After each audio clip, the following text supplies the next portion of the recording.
Hi, I'm Steve Jones. The unusual thing about this track in Porto is just how narrow it is. The only way that you can turn the aeroplane round is with a vertical turn. It's how you fly that vertical turn, how your aeroplane is set up for that turn, and most importantly, how much power you've got from your engine. Let's have a look at how the guys are going to fly these vertical turns, so follow me.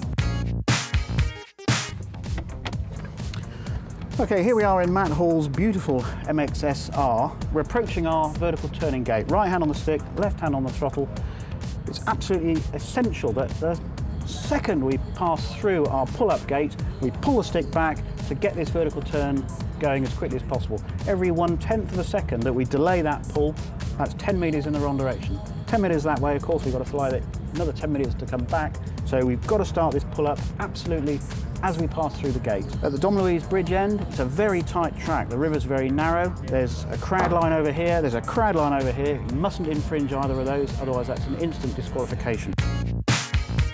This is what's doing all of the work in the vertical turn, the wing. We're flying through our pull-up gate, we move the stick back. That is what alters the angle of attack of the wing. The wing now is travelling through the air at a steeper angle. Suddenly, with that change of angle, the nose of the airplane will start to pitch up. But there are two limits to how fast or how far you can increase that angle. Firstly, if we increase it too much, we could exceed our 12G limit. Secondly, if we increase it too much, the air flowing over the top of the wing can't follow the curvature of the wing and it breaks away. That is a stall in an airplane. Nothing to do with a stall like you hear in a car with the engine. Stalling an airplane is to do with the air over the wing. The fastest way around one of these vertical turns is to operate the wing absolutely at that critical angle, but without exceeding it. Two of the issues in the vertical turn are the weight of the engine and the power of the engine. The weight of the engine, if you can reduce it, means in that initial high G, 12G pull-up, the wing has to do a little bit less work, so therefore it creates a little bit less drag. So that's an advantage. But the biggest advantage in the vertical turn is the power of the engine.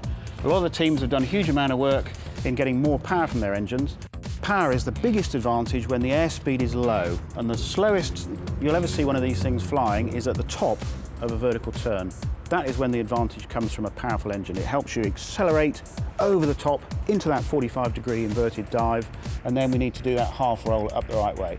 Our choice, left or right. So let's say we want to go to the right, we move the stick over to the right and back to the middle again, and that will be sufficient to give you a quick half vertical roll to upright, pull the stick back again, level through the exit gate. It's the vertical turn.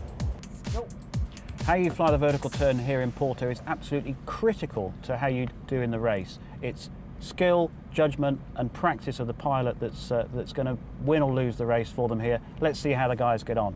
See you next time.